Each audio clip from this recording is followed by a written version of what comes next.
Hello everyone, मेरे channel में आप सबका स्वागत है। मेरा नाम है मृणालिनी।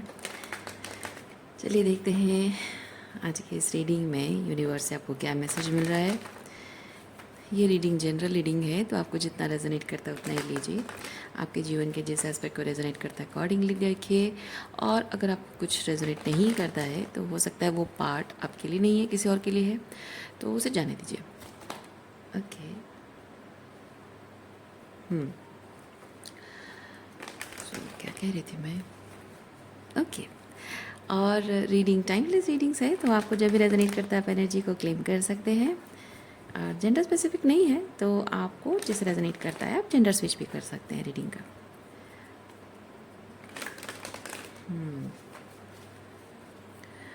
और अगर आपको मेरा काम अच्छा लग रहा है और भी रीडिंग्स आपको देखने हैं तो आप मेरा चैनल विजिट कर सकते हैं, मृणालिनी हिंदी टैरो रीडिंग। आपको बहुत सारे वीडियोस मिल जाएंगे। टाइटल आपको जो भी पसंद आए आप देख सकते हैं, हो सकता है उसमें आपके लिए कोई मैसेज हो। और फ्रेशली अपलोडेड रीडिंग्स आपको चाहिए तो आप मेरा चैनल सब्सक्राइब कर लीजिए, बेल आइकन प्रेस कर दीजिए ताकि आपको न्यू अपलोड्स की नोटिफिकेशन मिल जाए। चलिए देखते हैं आपके लिए क्या मैसेज है यूनिवर्स का। ग्रैटिट्यूड के साथ, अनकंडीशनल लव के साथ एंड सरेंडर के साथ शुरुआत करते हैं आपकी रीडिंग। ओके, ओवरऑल एनर्जी क्या है देखते हैं। Emperor, wow, emperor. कुछ विचारधाराओं की बेड़ियों को तोड़ रहे हैं आप। अपने उसूलों को ये मशाल जैसे कि आप अपने उसूलों को वो जैसे मशाल को हाथ में लेकर जैसे थोड़ा अपने कंधों से ऊपर, है ना, कंधों से ऊपर थोड़ा रखना। मतलब कि वो रिप्रेजेंट करता है कि मेरे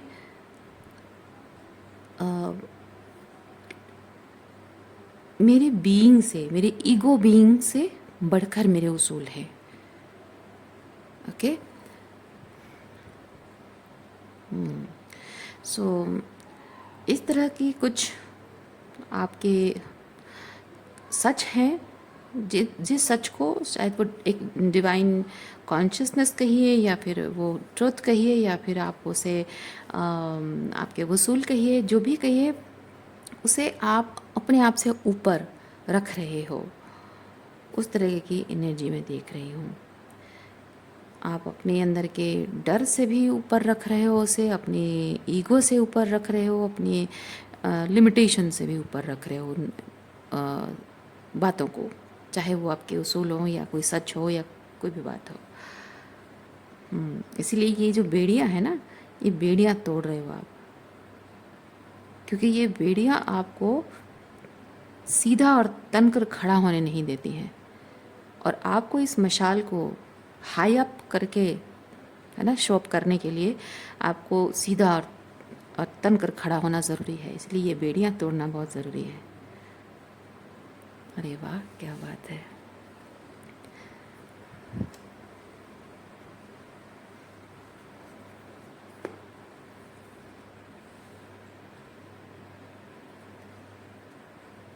हाँ, और एक चीज़ मैं इस कार्ड के साथ मैं एक चीज़ फील कर रही हूँ। देखिए, यहाँ एम्परर एक बहुत ही रिस्पॉन्सिबल ह्यूमन बीइंग, एक फादर फिगर, एक हस्बैंड या फिर एक रोल मॉडल, लीडर, वो वाली पावरफुल एनर्जी है। लेकिन ये बहुत ही चाइल्ड लाइक, प्लेफुल एनर्जी है। तो मैं एक चीज़ फील कर रही हूँ कि ये जो काम आप कर रहे हो ना, ये बहुत ईज एंड ग्रेस के साथ चाइल्ड लाइक एनर्जी में आप कर रहे हो। ठीक है, मतलब जो आप कर रहे हो वो दिख नहीं रहा है इस तरह से कुछ बहुत बड़ा कोई काम कर रहे हो, बहुत बड़ी जिम्मेदारी जैसा नहीं है। बहुत ही ईज एंड ग्रेस के साथ, बहुत प्लेफुल तरीके से आप कर रहे हो। तो लोगों को देखने में ये चीज़ लग रहा है कि हाँ, ये बस ऐसे ही मजाक में कोई चीज़ आप बोल रहे हो। लेकिन जो समझने वाले ना, समझने वाले जिनको एक्चुअली में वो मैसेज टच करता है, वो बात टच कर जाती है, सिर्फ वही लोग समझ पा रहे हैं कि आप मजाक मजाक में कितनी बड़ी बातें बोल देते हो, खेल खेल में आप कितना बड़ा काम कर लेते हो, कितनी बड़ी जिम्मेदारी उठा लेते हो। क्या बात है।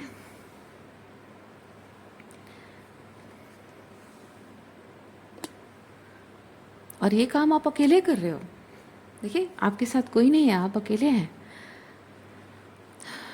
और वैसे भी spiritual journey is all about self, right? दूसरों के बारे में नहीं होता है। जब तक हम दूसरों के बारे में सोचते रहते हैं, हम भटकते रहते हैं। जैसे ही हम अपने आप पर, अपने गिरेबां पर झांकने लगते हैं, अपने आप पर ध्यान देने लगते हैं, तब हमारी एक्चुअल में स्पिरिचुअल जर्नी को हम अपनी विल के साथ उसको आगे बढ़ाते हैं। तब जाकर एनर्जी अलाइन होती है प्रॉपर तरीके से। ओहो, पॉलिटिक्स एंड कंपैरिजन दोनों साथ में है।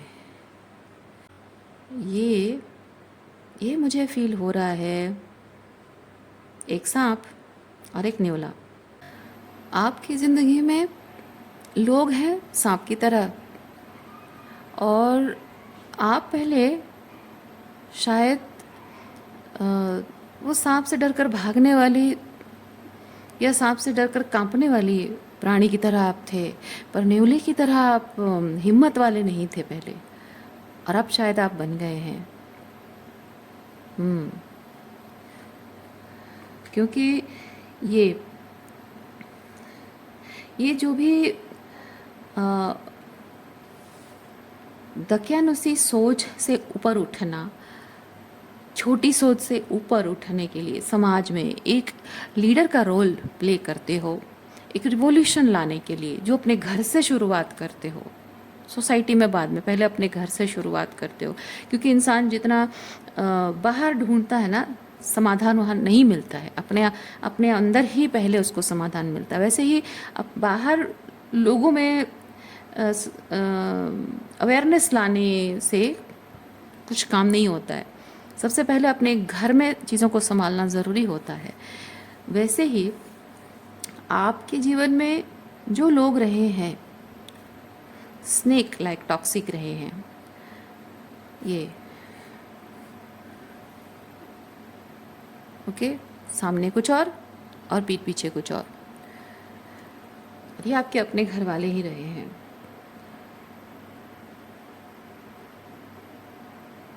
कुछ ऐसे, क्योंकि सांप की प्रवृत्ति कैसी होती है ना, कि उसको आप चाहे कितना भी दूध पिलाओ, आपको लगे कि हाँ नहीं काटेगा, पर वो आपको भी काट सकता है। वैसे ही कुछ लोगों को आपने बहुत ही प्यार से, ममता से, बहुत ही अपनेपन से पुचकार कर, बहुत संभाल कर उन्हें रखा, रिश्ते को संभाला आपने, लेकिन उन्हीं लोगों ने आपको शायद मेटाफोरिकली आपको डसा है, या फिर आपको पीठ पीछे कुछ भी किया है आपके लिए, मतलब आपके अगेंस्ट। और ऐसे लोगों के बारे में आपको अगर पता चलती है, पहली चीज़ कि लड़ाई झगड़ा हो जाता है ना, फिर उसके बाद आप उन्हें समझाने लग जाते हो, फिर उसके बाद उनके वही चीज़ अगर रिपीट हो रहा है, वही बिहेवियर रिपीट हो रहा है, तो आप फिर उनको समझाना छोड़ देते हो, लेकिन उनसे भागते रहते हो। लेकिन अब वैसी एनर्जी में आप नहीं हो। आप अब शायद हिम्मत आपकी आ गई है, हिम्मत जुटा लिया आपने, और शायद वो चालाकी, वो स्मार्टनेस आपके अंदर आ गई है कि गलत लोगों के साथ कैसे डील किया जाए। इसलिए गलत लोगों से डील करने के लिए अब आपको डर नहीं लग रहा है।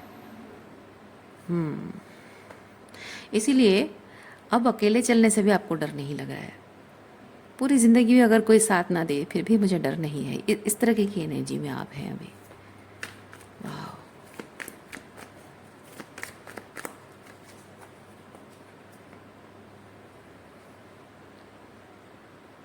आपको पता है, ये जो आपने अपने आप पर काम किया है ना, आपने एक्चुअली में अपने फादर वुंड्स को हील किया है। देखिए, आपके फादर बहुत ही देखिए क्या होता है, फादर वुंड्स कैसा होता है कि आपके father may be physically present नहीं है, जैसे उनकी डेथ हो गई है, या फिर किसी तरह से फादर फिज़िकली प्रेजेंट होकर भी इमोशनली प्रेजेंट नहीं है, एनर्जेटिकली प्रेजेंट नहीं है, और मे बी फाइनेंशियली उनका कोई सपोर्ट नहीं है, या कुछ भी है। क्योंकि किसी दूसरे तरीके का सपोर्ट ना होना, वो पहले होता है कि इमोशनल सपोर्ट नहीं है। क्योंकि जब कोई प्यार नहीं करता है तो किसी के लिए कोई जिम्मेदारी नहीं समझता है। तो हम इमोशनल चीज़ के बारे में बात करते हैं। सो ऐसा होता है फादर वुंड्स कि जब फादर के इमोशनल प्रेजेंस नहीं है, सपोर्ट नहीं है आपके साथ, तो वो कभी कभी डायरेक्ट तरीके से दिखता है और कभी कभी इनडायरेक्ट दिखता है। जैसे कि फादर की डेथ हो गई है, या वो बाहर रहते हैं, या इमोशनल फिज़िकल कनेक्शन आपका उनके साथ नहीं है, या फिर वो बुरी आदतों में, बुरी संगत में पड़कर घर परिवार पर ध्यान नहीं देते हैं, तो ये तो डायरेक्ट हो जाता है ना। या फिर मारपीट करते हैं, बहुत अब्यूज़िव है, वो डायरेक्ट हो जाता है।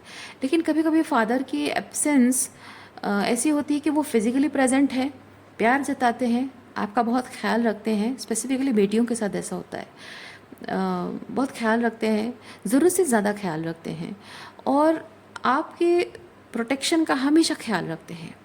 तो ये ना, जब आप छोटे होते हो आपको लगता है कि oh my God, my father is so protective, बहुत ख्याल रखते हैं मेरा, मतलब सर आंखों पर बैठाते हैं, मैं जो चाहूँ वो जो बोलूँ वो चीज़ मेरे लिए कर देते हैं। लेकिन जैसे जैसे आप बड़े होने लगते हो, धीरे धीरे आपको एहसास होता है कि आप अपनी फादर की प्रिंसेस नहीं हो। वो आपको ऐसे बचपन में, जब आप छोटी बच्ची होती हो ना, तो आपको प्रिंसेस ट्रीटमेंट देते हैं। जब तक आप 10-11 साल की होती हो, तब तक आपको स्पेसिफिकली 9 to 10 ईयर्स तक आपको प्रिंसेस ट्रीटमेंट मिलता है। जैसे आप 11 साल की हो जाती हो, मतलब एडोलेसेंट एज में आ जाते हो, तो उसके बाद से ना आपके फादर आपको बोझ की तरह ट्रीट करने लग जाते हैं। आपको हर तरह से वो आपको जताने लगते हैं कि आपकी इच्छाएं, आपके सपने सब उनके लिए बोझ है, आपकी जो मोरल्स एंड वैल्यूज़ आपके लिए बोझ हैं। तो वो धीरे धीरे बढ़ता जाता है हर चीज़ में। ओके, तो मैं कहना ये चाह रही हूँ, चाहे आप बॉय हो या गर्ल हो, जनरली ऐसा होता है कि फादर अगर फिज़िकली प्रेजेंट हैं और आपके लिए जो मटेरियल जिम्मेदारी निभानी है, मटेरियल वर्ल्ड की जो भी जिम्मेदारियाँ निभानी है, पढ़ाना, आपके खर्चे उठाना, सब वो सब करते भी होंगे, लेकिन उनका एक तरीके का एक कंट्रोल आपके ऊपर एग्जूट होता है, और वो दिखाने की कोशिश करते हैं कि he is the ideal man in your world. लेकिन एक्चुअली में वो सिर्फ दिखावे के लिए होता है, दुनिया को दिखाने के लिए होता है। ओके, तो दुनिया को दिखाने के लिए आइडियल मैन, लेकिन घर की चार दीवारी में वो दुनिया भर की टॉक्सिसिटी करते होंगे। और आप कहीं बाहर जाकर उन्हें एक्सपोज ना कर दो, बाहर जाकर लोगों को ये बता ना दो कि आपके फादर एक्चुअली में कैसे हैं। उसकी वजह से वो क्या करते हैं, आपको एक सोने का पिंजरे में बंद करके रखते हैं। यानी कि वो आपको प्रोटेक्शन के नाम पे घर से बाहर नहीं जाने देंगे, सेफ्टी के नाम से आपको पुरुषों के साथ, ऑपोजिट जेंडर्स पे, मैं महिलाओं की बात कर रही हूँ, आपको पुरुषों के साथ मिलने नहीं देंगे। आपके घर के जो भी मेल फैमिली मेम्बर्स हैं उनके करीब नहीं जाने देंगे, बॉयज़ के साथ दोस्ती करने नहीं देंगे, इवन लड़कियों के साथ भी आपको अपनी सहेलियों के घर ज़्यादा जाने नहीं देंगे, रिलेटिव से ज़्यादा बातचीत नहीं करने देंगे। अगर बातचीत करोगे उनकी प्रेजेंस में बात करोगे, इस तरह का एक कंट्रोल बनाते हैं। तो उससे ये चीज़ होता है ना कि आपका सोशलाइजेशन एकदम ज़ीरो हो जाता है। सोशल स्किल्स आपके बहुत कम होते हैं। तो आप पब्लिक स्पीकिंग नहीं कर सकते हो, है ना। बड़ों के साथ बात करना, मतलब मैं नहीं कह रही हूँ कि आप मैनर्स नहीं होते आप में, मैनर्स होते हैं, लेकिन एक चीज़ होता है कि आपको घबराहट होती है किसके साथ किस तरह से बात करना है, और कितनी ओपननेस रखनी है, कितना बोलना है, क्या नहीं बोलना है, आपको नहीं पता होता है। आपको हर चीज़ में, मतलब कभी कभी होता है कि आपको कुछ बोलना भी आप बोल नहीं पा रहे हो, जो नहीं बोलना है वो आपके मुंह से निकलता है। तो ये जो बोलना नहीं बोलना, ये आपके हिसाब से सही और गलत की बात कर रही हूँ, जो आपको सिखाया जाता नहीं। तो बेसिकली ऐसा होता है कि जब आप एक टॉक्सिक फादर से डील कर रहे हो, ही इज़ बीइंग प्रोटेक्टिव, वो आपको सोने का पिंजरा, मतलब है एक इल्यूजनरी प्रोटेक्शन शील्ड बनाएंगे कि दुनिया बहुत बुरी है, दुनिया बहुत खतरनाक है, लोग बहुत बुरे होते हैं, लोग ऐसा करते हैं, वैसा करते हैं। तो आपके मन में ना भ्रम पैदा कर देंगे, भ्रम पैदा कर देंगे दुनिया के बारे में कि लोग ऐसे होते हैं, वैसे होते हैं, ऐसा नहीं करना चाहिए, वैसा नहीं करना चाहिए, ऐसा होना चाहिए, वैसा नहीं होना चाहिए। तो वो सब जो आपके जो डिसर्नमेंट सिस्टम है ना, उसको ऐसे गोलमाल कर देंगे। आप समझ नहीं पाओगे, आप डिसर्न नहीं कर पाओगे, समझ नहीं पाओगे कि क्या सही है क्या गलत है। आपको लग रहा हो कि इस पर क्या गलत है, पर पापा ने कहा है, होना चाहिए, शायद उनकी बात सही है, जाहिर सी बात है।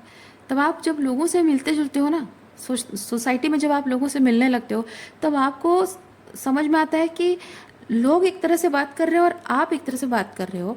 और लोगों को जो, जब आपको लग रहा है कि मैं कोई बात कह रही हूँ कुछ गलत तो नहीं है, क्योंकि आपको सिखाया घर में, है ना, आपको एक टॉक्सिक फादर ने सिखाया होता है कि ये चीज़ ऐसे सही है, उनके हिसाब से सही है, पर एक्चुअली में सही नहीं है। तो आप जो बोलते हो कि मैं तो जो बोल रही हूँ सही बोल रही हूँ, कुछ गलत तो नहीं कह रही हूँ, पर सामने वालों को पता होता है, क्योंकि वो एक शायद गुड पेरेंटिंग उसकी हुई है ना, वो एक डिसर्निंग पर्सन है, एक सोवरेन ह्यूमन बीइंग है, उसको पता है कि वो जो कह रहा है वो सही है और आप जो कह रहे हो गलत है। तो वहाँ पे कॉन्फ्लिक्ट हो जाता है। तो ऐसे क्या होता है, बहुत सारे लोगों के साथ आपकी दुश्मनी बन जाती है, बहुत सारे लोगों के साथ रिश्ते ख़राब हो जाते हैं, आपके रिश्ते बनने से पहले बिगड़ जाते हैं, लोग आपको मिसअंडरस्टैंड करने लगते हैं। तो आप देखना कि आप जब कुछ कह रहे हो आपको कहने को डर लगता है, आप सोचते हो कि हमेशा कि मैं कुछ कहने जाती हूँ कुछ और कह देती हूँ, ये फादर इश्यूज़ हैं। ओके, फादर के जो टॉक्सिसिटी है उसका प्रोजेक्शन है ये। सो बेसिकली फादर दिखाने की कोशिश करते हैं कि वो एक परफेक्ट फादर है, वो एक बहुत ही पावरफुल मैस्कुलिन है, स्ट्रॉन्ग मैस्कुलिन है, वो दिखाने की कोशिश करते हैं, बट एक्चुअली वो अंदर ही एक बहुत ही खोखले इंसान है, एक डरपोक इंसान है, एक टूटा हुआ ब्रोकन मैन है, जो कि आपको दिखाने की कोशिश कर रहा है कि वो एक्चुअली में स्ट्रॉन्ग है, बट एक्चुअली ऐसा होता नहीं है। तो वो जो एक गलतफहमी आप लेके ज़िंदगी भर जी रहे होते हो ना, तो आपको लगता है कि मेरे फादर ने मुझे ये सब सिखाया है, अच्छी बातें हैं, ये तो मेरे फादर भी ये चीज़ करते हैं तो मैं भी कर रही हूँ, क्या गलत कर रही हूँ। या फिर बॉयज़ भी ये चीज़ सोच सकते हैं कि मेरे फादर ने ये चीज़ किया मैं भी कर रहा हूँ, क्या गलत कर रहा हूँ मैं। तो जब आपकी ज़िंदगी में कोई लड़की आती है, I am talking about man out there, जब आपकी ज़िंदगी में कोई लड़की आती है जिसका डिसर्नमेंट सिस्टम बढ़िया होता है, जो एक सोवरेन ह्यूमन बीइंग है, जो कि एक अच्छी परवरिश उसकी हुई है, जिसको बाउंड्रीज पता है, ठीक है, तो वो लड़की जब आपके वैल्यूज़ पर, आपकी लाइफस्टाइल पर, आपके बीइंग पर सवाल उठाती है, आप उसको टॉक्सिक बोलने लग जाते हो, क्योंकि आपके फादर, टॉक्सिक फादर की वजह से आपको कुछ ऐसे तरीके से अपब्रिंगिंग की गई है, आपको ऐसे you are brought up like that, ऐसे ग्रूमिंग आपकी की गई है कि आपको पता ही नहीं है, आपको पता ही नहीं है कि वो ग्रूमिंग गलत की गई है। इसीलिए जब आप ऐसे इंसान से मिलते हो तो आपको, क्योंकि आपका जो असली चेहरा है ना वो एक लड़की के सामने निकलता है, बाकी लोगों के सामने नहीं। क्योंकि लड़कों का क्या है, आप ऐसे लड़कों से दोस्ती करोगे जो आप ही की तरह है, फादर वुंड्स, ठीक है, क्योंकि हमारे समाज में लड़कों को एक तरह से अपब्रिंगिंग की जाती है, लड़कियों को एक तरह से, इसीलिए लड़के जब एक दूसरे से बात करते हैं ना तो दे अग्री हुई थी, हाँ यार ऐसा है, तो वो एक दूसरे को सिखाते नहीं है। और लड़कियां भी अपने अपना एक तरफ होता है, यार मेरे घर में तो ऐसा ऐसा, हाँ यार मेरे घर में भी ऐसा है वैसा है, तो वो भी एक दूसरे को ना, all the boys to each other and all the girls to each other, वो एक दूसरे को सहारा देते हैं, क्योंकि सेम टाइप की सफरिंग्स हैं, तो एक दूसरे को बेहतर बनने के लिए वो सिखाएंगे कैसे, क्योंकि सब तो खुद ही सफ़र कर रहे हैं, बस एक दूसरे को हौसला देते हैं, सहानुभूति का एक रिश्ता होता है उनका। लेकिन जैसे ही एक मेल एक फीमेल के साथ रोमांटिक रिलेशनशिप में जुड़ते हैं तब कुछ चीज़ें बदलती हैं, तब जाकर होता है ऐसा कि आप वही इंटीमेसी, जब आप ऑपोजिट जेंडर के साथ इमोशनल इंटीमेसी जुड़ती है आपकी, एक दूसरे के साथ जुड़ते हो, तो आपके अंदर जो टॉक्सिक मैस्कुलिन एनर्जी है या टॉक्सिक फेमिनिन एनर्जी है आपके पार्टनर को दिखता है, और उसके अंदर की वही टॉक्सिक मैस्कुलिन फेमिनिन एनर्जी आपको दिखती है, और वो एक दूसरे को ट्रिगर करते हैं। और जैसे ही ट्रिगर करते हैं, इसीलिए कहा जाता है ना घरों में, देखना कि या तुम्हारी बीवी बहुत टॉक्सिक है, तुम्हारी बीवी बहुत गंदी है, बहुत बुरी है। क्यों? क्योंकि एक औरत एक मर्द की टॉक्सिसिटी को ऑलरेडी सफ़र करके आई है, उसे उसमें अपना फादर दिखाई देता है, जिस फादर को वो ऑलरेडी जानती है कि वो टॉक्सिक है, और वही उसे दिखाई दे रहा है। ओके, तो वो उसको यही बताती है कि you should work on your self. पर जो मेल होते हैं उनको ये चीज़ समझ में आता है, या स्पेसिफिकली उनको और ज़्यादा ईगो बूस्ट किया जाता है, उनकी मदर्स करती हैं या फादर मदर दोनों करते हैं, उनका ईगो बूस्ट करते हैं कि अरे ऐसे कैसे तुमको बोल देंगी, तुम मर्द हो, तुम खिला पिला रहे हो, उसको पाल रहे हो, तुम्हारे घर में आके रहती है, उसकी इतनी हिम्मत। तो उसमें क्या होता है कि जो मैन होते हैं they don't try to work on themselves, it becomes very easy for them उस औरत को ब्लेम करना, उसको टॉक्सिक बोल देना, क्योंकि वो आपके अ, उसूलों पर सवाल उठा रहे हैं, आपकी पूरी ज़िंदगी पर सवाल उठा रहे हैं, आपकी लाइफस्टाइल, आपके पेरेंट्स के अपब्रिंगिंग पर सवाल उठा रहे हैं। अब आपके पेरेंट्स गलत हैं, ये बात अगर कोई उनसे बड़ा, उनसे पावरफुल, जो कि उनके खुद के पेरेंट्स हैं, अगर वो बोलते हैं तो शायद आप मान लोगे। आपके दादा दादी बोल देंगे कि तुम्हारा जो बाप है ना बहुत घटिया इंसान है, बहुत बुरा इंसान है, तो आप मान लोगे। आपके नाना नानी कहेंगे तुम्हारी मम्मी बहुत बुरी है, तो आप मान लोगे। लेकिन दुनिया में कोई और कह दे, मजाल है कि आप किसी की बात मान लो, हो ही नहीं सकता। और पति पत्नी के बीच रिश्ता इसलिए खराब होता है। और जब एक औरत अपने फादर की टॉक्सिसिटी लेकर आती है, उसको पता ही नहीं होता है कि उसके फादर की टॉक्सिसिटी लेकर आई है, अपनी मदर की टॉक्सिसिटी लेकर आती है, उसको पता ही नहीं होता है। वो अपने पति के साथ एग्जैक्टली वैसे बिहेव कर रही होती है जैसे उसकी मदर बिहेव करती है। तो अगर उसकी मदर नार्सिसिस्ट है, तो वो नार्सिसिस्ट की तरह अगर बिहेव करती है, तो बस बात गई, नैया डूब गई। अगर मदर बहुत कोडिपेंडेंट है, तो वो भी अपने पार्टनर से वो सब कुछ एक्सपेक्टेशन रखेगी जैसे मदर ने उससे एक्सपेक्टेशन रखा है ना। जब मदर एक कोडिपेंडेंट वीक वुमेन होती है ना, और फादर से नहीं मिलता है, तो वो अपनी बेटी से या बेटे से उम्मीद रखती है। बेटे को मैनिपुलेट करेगी और बेटी को हमेशा अपनी तरह बनाने की कोशिश करेगी। ठीक है, तो वो आप मदर की तरह बन जाते हो, लड़कियां मदर की तरह बन जाती हो, और अपने पार्टनर से वो सारी एक्सपेक्टेशन रखती हो जो वो फुलफिल करे, आपके अंदर के उस वॉइड को फुलफिल करे। पर उसकी तो अपब्रिंगिंग कुछ अलग तरीके से हुई है। तो बात समझो कि यहाँ पे ये जो आप हीलिंग कर रहे हो, सेल्फ एम्पावरमेंट कर रहे हो, ये रूट कॉज क्या है ये समझो। आप फादर वुंड्स है, तो आप ये जो कन्फ्यूजन में हो कि मैं पहले जैसा था और अब जैसा हूँ, या पहले जैसी थी और अब जैसी हूँ, उस पर क्या फ़र्क है, यही फ़र्क है। आप जो कंफ्यूज हो कि ये पूरी आज तक पूरी ज़िंदगी जो मैं जी रही थी वो क्या था, वो एक गलत फहमी थी, वो एक इल्यूजन था, वो कन्फ्यूजन, वो सवाल, वो एक प्रोजेक्शन था माय डियर। आपके टॉक्सिक फादर का एक प्रोजेक्शन था, जिसकी वजह से आपकी पूरी ज़िंदगी, हो सकता है आपने जीवन में बहुत कुछ सुख पाया हो, बहुत कुछ अचीव किया हो, रिलेशनशिप है, फैमिली, बच्चे हैं, सब कुछ है, करियर अच्छा है, लेकिन उसमें वो फुलफिलमेंट नहीं है। इसीलिए नहीं है क्योंकि आप ट्रूली जो फील करते हैं, ट्रूली जो आपकी थिंकिंग, आपको लगता है सही और गलत, आपका डिसर्नमेंट आपने इस्तेमाल किया नहीं, क्योंकि आपको वो सोचने समझने के लिए, विचार करने के लिए, ये हर्मिट है ना, वो सोचने समझने की जो उम्र होती है, 10-12 साल की जो उम्र होती है, वहाँ से शुरुआत होती है। हम अपने आप को जानने समझने लगते हैं, हम अपने मोरल्स एंड वैल्यूज़ को अपने अंदर को टटोल कर अपने मोरल्स एंड वैल्यूज़ को समझने लगते हैं। उसी वक्त से आपका ब्रेन वॉश किया जा रहा है, कंटिन्यूअसली किया जा रहा है। इसीलिए सोचने विचारने की शक्ति जो आपकी है उसको क्षीण कर दी गई है। आपको समझने नहीं दिया गया है कि आप ट्रूली कौन है, आपके विचार क्या है, आपके लिए क्या सही गलत है, आपको सोचने ही नहीं दिया गया है। So you our brain programmed और मैनिपुलेटेड होल लाइफ।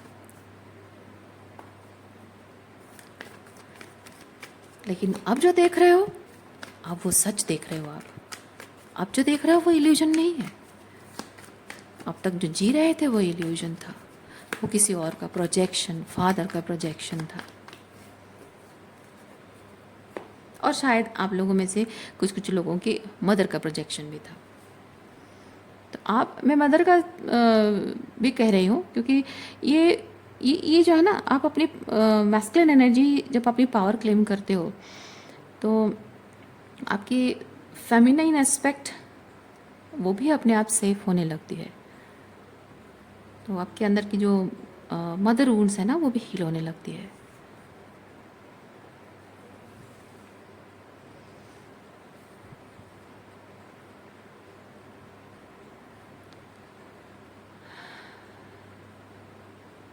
आपकी आपकी जो इच्छाएं, जो इच्छाएं आपने पूरी की हैं या मांगी है ईश्वर से, या फिर जो भी आपने ड्रीम्स एंड डिज़ायर्स आपके रहे हैं, जो विश फुलफिलमेंट, जो गोल्स आपने सेट किए हैं लाइफ में, वो भी इसी टॉक्सिसिटी से प्रभावित है। आपको खुद ही नहीं पता है कि आप ट्रूली चाहते क्या हो। आप खुद ही नहीं जानते हो कि आपकी खुशी किस में है, आपका हाईएस्ट गुड किस में है, आपको खुद ही नहीं पता है। इसलिए और जब आपकी ज़िंदगी में एक सही औरत आती है ना, तब जाकर आप जान पाते हो, उस औरत से मिलकर आप जान पाते हो। सिर्फ औरत की बात क्यों कर रही हूँ, क्योंकि एक औरत, देखिए मर्दों का क्या होता है, आप पुरुषों का क्या होता है कि आप लोगों को एक टारगेट सेट करना होता है, आपको फाइट करना होता है, आपको प्रोटेक्ट करना होता है, आपको अचीव करना होता है।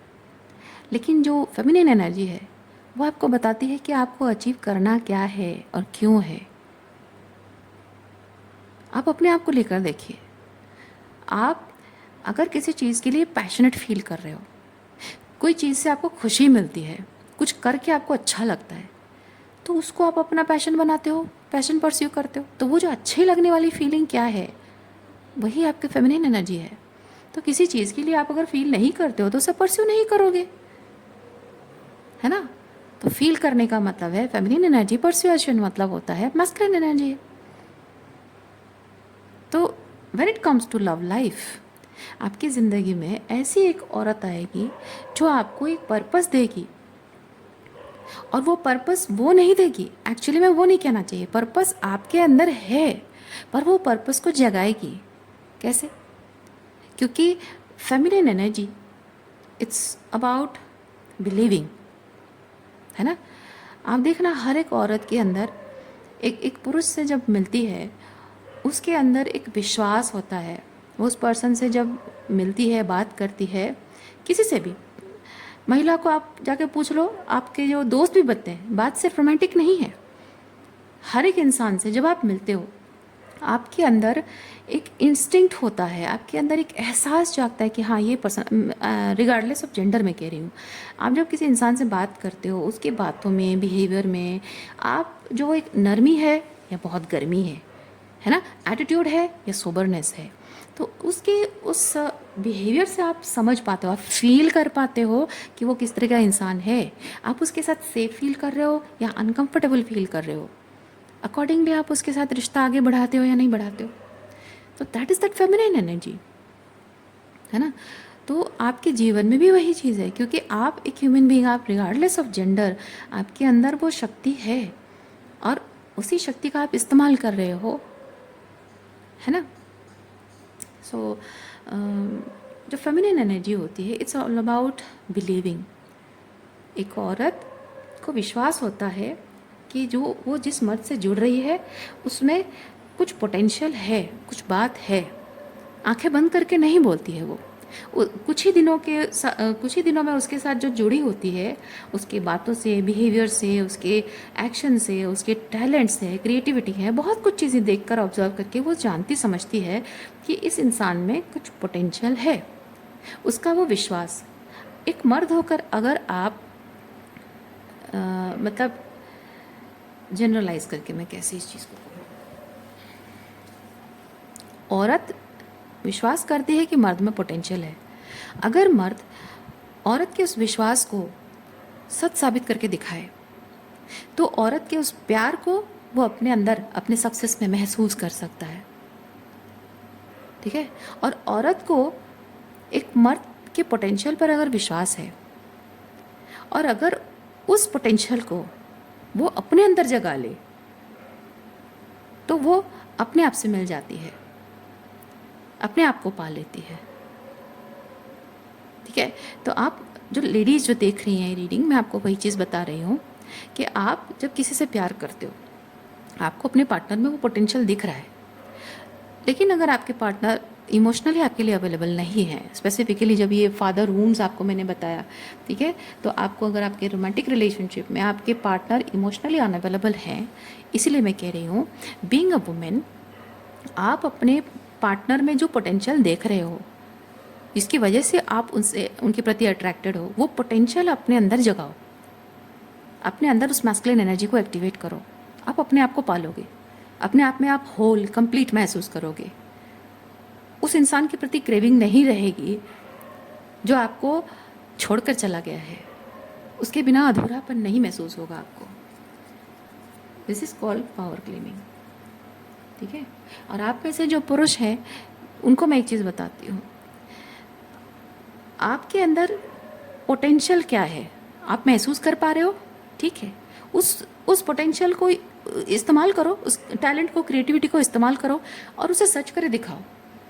आप अपने अंदर उस प्यार को पालोगे जिस प्यार के लिए आप तरसते रहे हो, जिसके लिए एक पार्टनर, एक फीमेल पार्टनर की क्रेविंग आपके अंदर है जो आपको छोड़कर चली गई है, ठीक है। या फिर आप अगर अपनी फीमेल पार्टनर से सेपरेट हो, उनके प्यार को महसूस करना चाहते हो, उनसे दूरी है इस वक्त, तो आप यकीन मानिए, आप अगर आपके पार्टनर ने कभी भी आपको अगर आपकी पोटेंशियल के बारे में बताया ना कि आप ये कर सकते हो, आप उस चीज़ को साबित करके दिखाओ, सच साबित करके दिखाओ उसके विश्वास को। आप देखना, आप उस औरत के दिल के इतने करीब महसूस करोगे अपने आप को, उससे करीब और कुछ नहीं महसूस करोगे, ठीक है।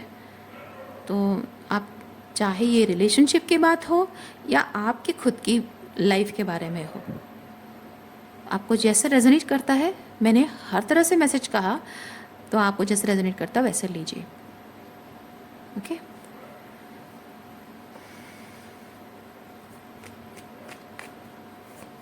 इसलिए मैं हमेशा एक चीज़ कहती हूँ, आप जिस तरह से खुद पर काम करते हो ना, अपने रिलेशनशिप में भी उस चीज़ को उसी तरह से देखो।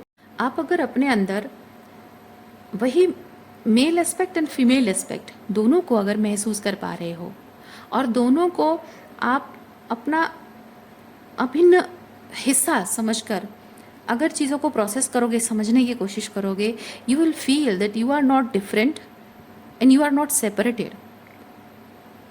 अगर आप सेपरेशन में हो, specifically I am talking about twin flames, अगर आप अपने पार्टनर से सेपरेट हो ना, तो ये सेपरेशन आपको महसूस नहीं होगा। आप उनको एक अलग ह्यूमन बीइंग और अपने आप को एक अलग ह्यूमन बीइंग समझकर अगर इस सेपरेशन को महसूस करोगे, सेपरेशन ही महसूस होगा, आपको पेन में ही रहोगे। लेकिन आप अगर उनके जो मैस्कुलिन एस्पेक्ट, जो पोटेंशियल उनके अंदर आप देखते हो, है ना, उसको अपने अंदर एक्टिवेट करना है। और जो मैस्कुलिन्स हैं उनको भी मैं कह रही हूँ, जो फेमिनिन एस्पेक्ट आपको उनसे मिला है उसको अपने अंदर एक्टिवेट करो, ठीक है। तो वो पोटेंशियल है आपके अंदर। आप जैसे ही अपने अंदर उस पोटेंशियल को यूज़ करोगे, अपने अंदर की अदर एस्पेक्ट को, अपने पार्टनर के उस एस्पेक्ट को राइज अप करोगे, एक्टिवेट करोगे, आप उनको और अपने आप को अलग नहीं पाओगे, कुछ भी अलग नहीं पाओगे। सेपरेशन आपको फील होगा ही नहीं। You will rise up beyond physical.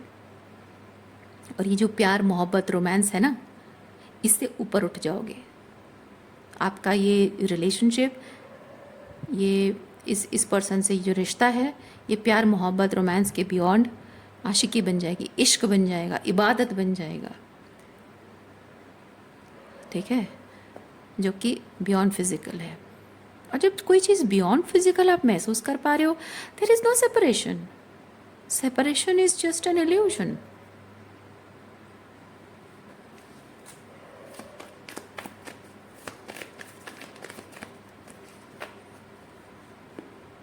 और आप सोचो, आप फिजिकली एक पर्सन को जब हक कर रहे हो, आप उसको कितना करीब ला सकते हो, कितना करीब।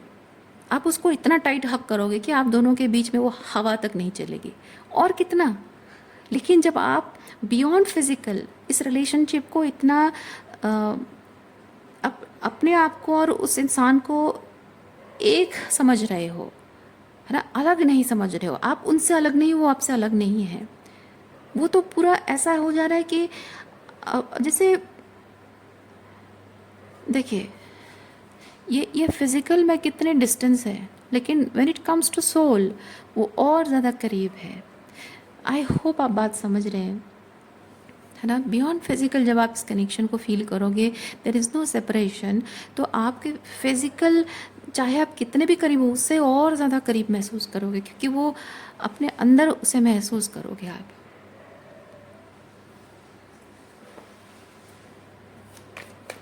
कहने को शायद हो सकता है आपको ड्रामेटिक लग रहा हो, आप कोशिश करके देखिए, आप एक बार इस चीज़ पर काम करके कोशिश करके देखिए, आप महसूस करोगे। और मेरे इन शब्दों को आप ड्रामेटिक नहीं कहोगे अगर आप में से कोई ड्रामेटिक कह रहे हो तो।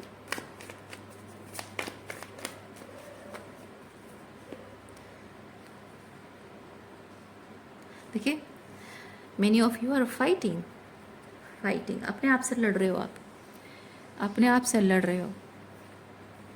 आपको अपने आप से लड़ना बंद करना होगा। जब तक आप अपने आप से लड़ते रहोगे आप कहीं नहीं पहुंच पाओगे। अपने आप से लड़ना बंद करोगे, सही दिशा आपको मिल जाएगी, सही जगह पहुंच जाओगे आप। ओके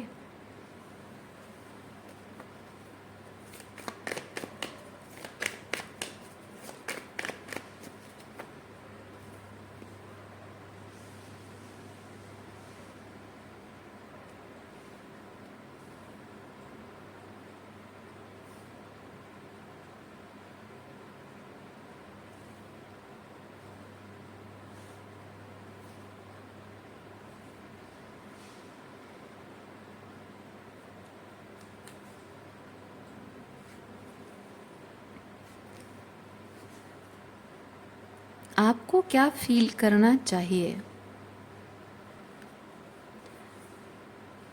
आपको क्या फील करने में अच्छा लग रहा है? These people are defining, isn't it?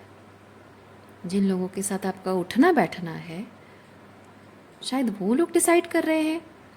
या फिर कह सकते हैं कि ये जैसे बचपन से आपको सिखाया गया है, ट्रेन किया गया है, शायद ये जो ब्रेन प्रोग्रामिंग आपकी की गई है, ये जो ट्रेनिंग आपको दी गई है, ये जो क्या बोलते हैं उसको, जो जो ट्रेडिशनल वैल्यूज़ एंड जो ऑर्थोडॉक्स बिलीव्स हैं, according to those beliefs maybe you are thinking कि ये जो लोग हैं इनमें से किसके बारे में मुझे क्या फील करना चाहिए और मैं किसके बारे में क्या फील करता हूँ या करती हूँ। Maybe you are not accepting कि कुछ लोगों को आप पसंद नहीं करते हो पर उनके साथ प्रिटेंड करते हो कि आप उन्हें पसंद करते हो, एक फेक स्माइल उनके साथ रखते हो। लेकिन जिस इंसान को आप दीवानों की तरह प्यार करते हो, जिसके प्यार को शायद एक इबादत मानते हो,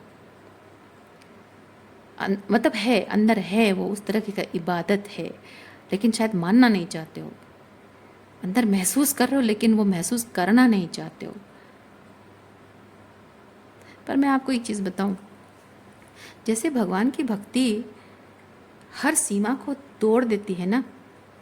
आप हिस्ट्री में बहुत सारे लोग हैं, किसी की भी कहानी उठा लो, भगवान की भक्ति इंसान के जो भौतिक शरीर है और भौतिक शरीर के जो क्षमता के बाहर बहुत कुछ कर पाने की शक्ति उनमें जागृत हो जाती है, जिसे हम चमत्कार कहते हैं।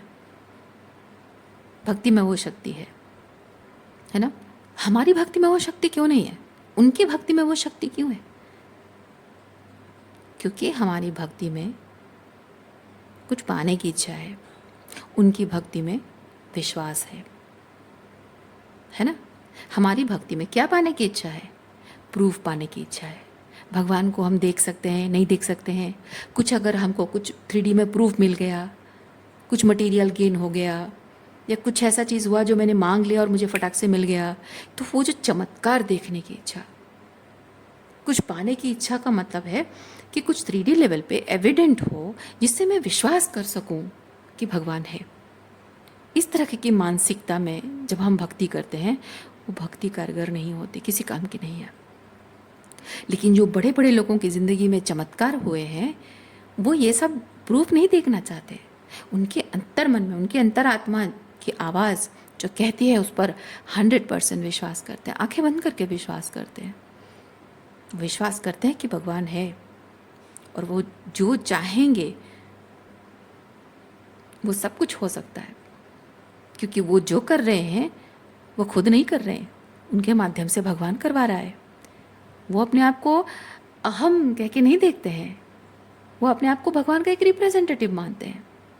इसलिए वो जो भी करते हैं अपने लिए नहीं करते हैं, ईश्वर की इच्छा के हिसाब से जो करना चाहिए वो करते हैं।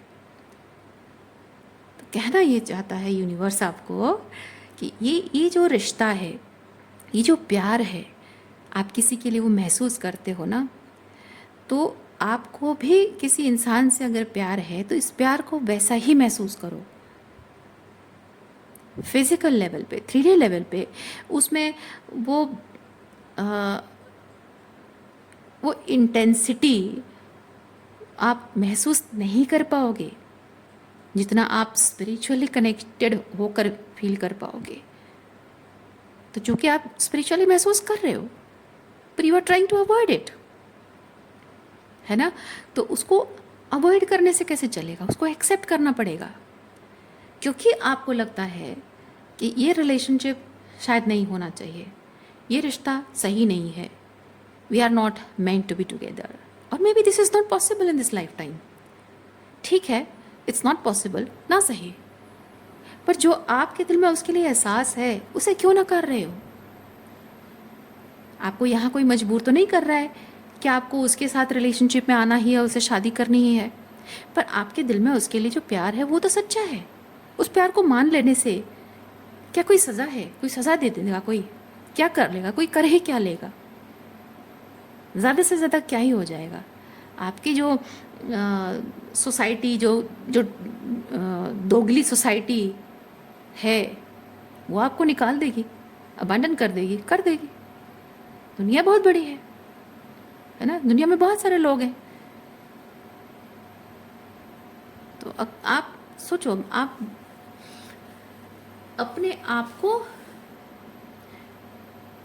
उस लिमिटेशन में मत बांधो, क्योंकि जब आप प्यार करते हो ना, चाहे वो भगवान से या फिर किसी इंसान से, मैंने कहा ना, जब वो सच्चा प्यार है वो इबादत बन जाता है, और जब आप इबादत करते हो तो वो आपके दायरे को तोड़ने लगता है, क्योंकि प्यार एक ऐसा चीज़ है जो कि आपको, आप चाहे कितने भी मजबूत बनना चाहो, कितने भी स्टेबल एंड ग्राउंडेड बनना चाहो, प्यार आपको तोड़ देता है, चकनाचूर कर देता है। ठीक है, तो आपको टूट जाना ज़रूरी है। टूट जाना क्यों ज़रूरी है, क्योंकि आप ऐसी चीज़ से बन गए हो, ऐसी चीज़ से आपका व्यक्तित्व बन गया है जो आप नहीं हो। ये ठीक है, आप ऐसी चीज़ से बन गए हो जो कि आप नहीं हो, अपने आप में नहीं हो। प्यार आपको तोड़ देता है महसूस करने के लिए। उस प्यार की इंटेंसिटी को जब आप महसूस करते हो, that calls you to connect to your own self, to your authenticity. तो ये भले ही डिस्टेंस है, भले ही सेपरेशन है, लेकिन ये जो भी सेपरेशन में भी जो ये आप अंदर से टूट रहे हो ना, वो आपकी कोई सज़ा नहीं है। ये प्यार कोई शराब नहीं है, ये प्यार आपको अपने आप से मिलाने के लिए है। टूट कर बिखर जाओगे और अपने आप को चुन लोगे, अपनी ऑथेंटिसिटी में, अपनी पावर में आ जाओगे, अपनी पावर क्लेम करोगे। और जब अपनी ऑथेंटिसिटी में आओगे तभी जाकर आप ये ग्राउंडेडनेस आप फील करोगे,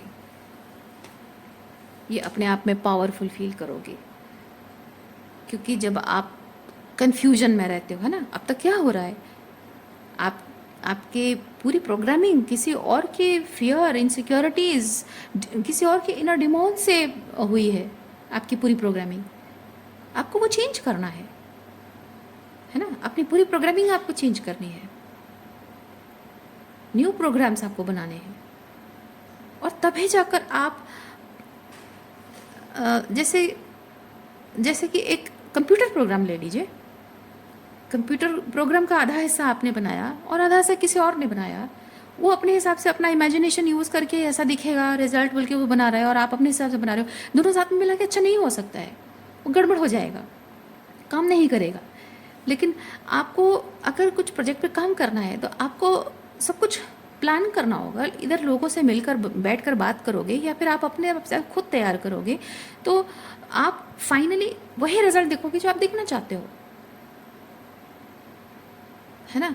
तो वो एग्जैक्टली वही चीज़ आपको करनी है। तो ये जो रिलेशनशिप है ना, आप शायद बहुत ये जो फाइट कर रहे हो, you are trying to become very strong, rigid, solid, कि कोई चीज़ मुझे तोड़ नहीं सकता, कोई लड़की मेरी ज़िंदगी में आके मुझे कमज़ोर नहीं बना सकती, मुझे तोड़ नहीं सकती।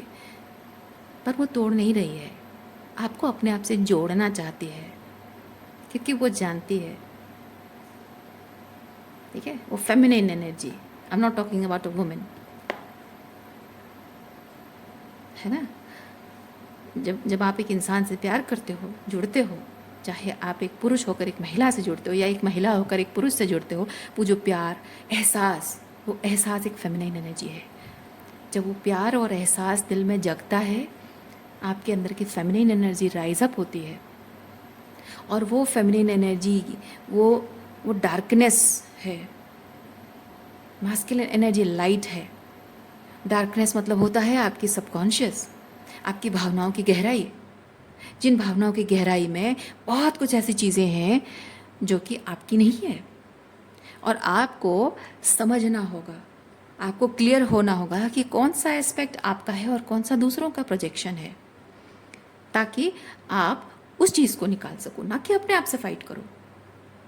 और ये जो दूसरों का प्रोजेक्शन से जो आप बने हुए हो, उससे हाँ आपको कुछ ना कुछ बेनिफिट्स मिला है, उसकी वजह से आपको लगता है कि हाँ यहाँ एक कंफर्ट जोन बन गया है और मुझे ऐसे ही बने रहना है, क्योंकि ये समाज के जो नियम है, जो रूल्स हैं, जो भी आपकी अपब्रिंगिंग जैसी हुई है, I should look like a perfect man और परफेक्ट वुमेन, उसकी वजह से आप इस आइडिया को होल्ड करके रख रहे हो और आप सोचते हो कि इसी से ही मेरी मजबूती है।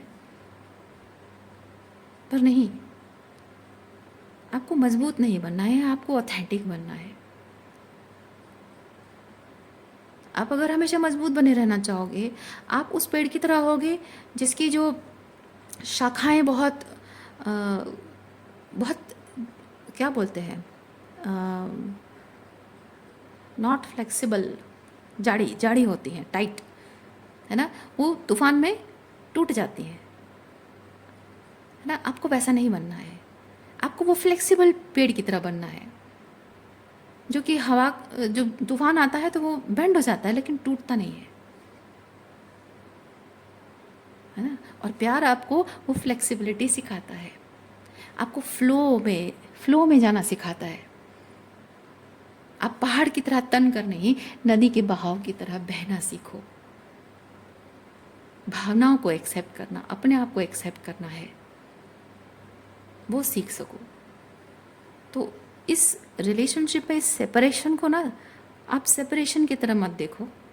ये सेपरेशन की वजह से क्योंकि आप सेपरेशन की तरह मतलब फेमिनिन्स को बोल रही हूँ मैं, आप सेपरेशन की तरह देख रहे हो because you have been chasing your masculine and you man, आप इस रिलेशनशिप को चाहते ही नहीं हो, क्योंकि आप कोशिश नहीं कर रहे हो अपने आप से जुड़ने की।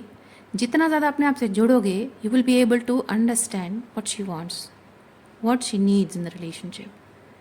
रिजिडिटी रख रहे हो अपने आप में कि मेरे तरह से मैं जो बोल रहा हूँ वो सही है, मैं जो कर रहा हूँ वो सही है, या मैंने जो कहा। कभी कभी ऐसा होता है कि लॉजिकली हम अगर कुछ बात कह देते हैं तो हमको लगता है कि हाँ मैंने जो कहा कुछ लॉजिकली गलत तो नहीं कहा, तो मैं अगर गलत नहीं तो मैं झुकूँ क्यों, मैं अगर गलत नहीं हूँ तो मैं क्यों सुनूँ उसकी बात, मैं माफ़ी क्यों मांगूँ, मैं उसकी तरफ हाथ क्यों बढ़ाऊँ। मैंने जो कहा या किया वो सही था, तो उसको झुकना चाहिए। बात ये कौन झुक रहा है और कौन तन के खड़ा है उसकी नहीं है ना।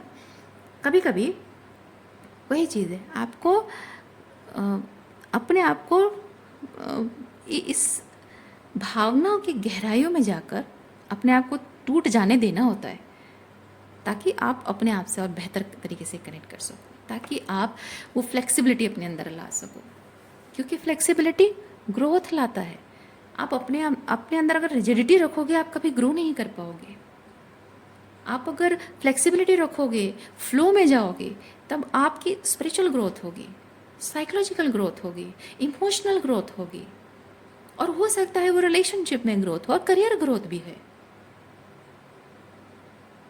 क्योंकि ठहरे हुए पानी में सिर्फ जर्म्स एंड बैक्टीरिया ग्रो करते हैं, वो पीने लायक नहीं होता, राइट?